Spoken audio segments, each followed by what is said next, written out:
আজকে আমরা শিখব x plus 1 by x এর মান 2 হলে x 100 plus 1 by x 100 x 50 plus 1 by x 40 এই ধরনের অঙ্কগুলো কিভাবে করতে হয়। তো শুরুতেই আমাদের এখান থেকে শুরু করতে হবে।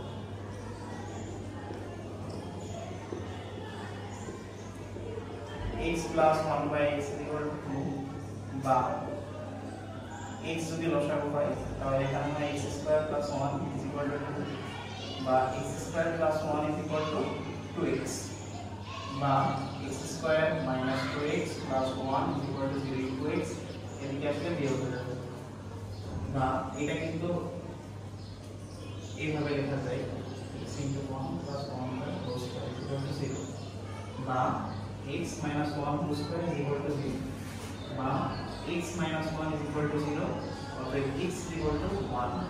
এই যে x এর মান যেহেতু আমরা পেয়ে গেছি তাহলে এখন এই প্রত্যেকটা প্রশ্নের উত্তর আমরা 30 সেকেন্ডের ভিতরে দিয়ে দিতে পারি। কিভাবে?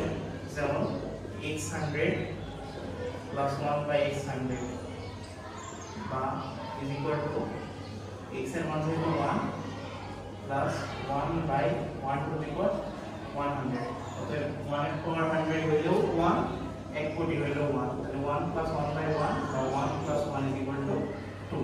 তো ঠিক সেম ভাবে এই প্রত্যেকটা অঙ্কেই এখানে x এর পাওয়ার যেহেতু 50 1 এর পাওয়ার 50 হবে, এখানে x এর পাওয়ার 40 তার মানে 1 এর পাওয়ার 40 তার মানে 1 তার মানে 1 plus 1 is equal to 2।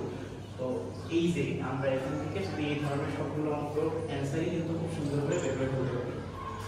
Thank you.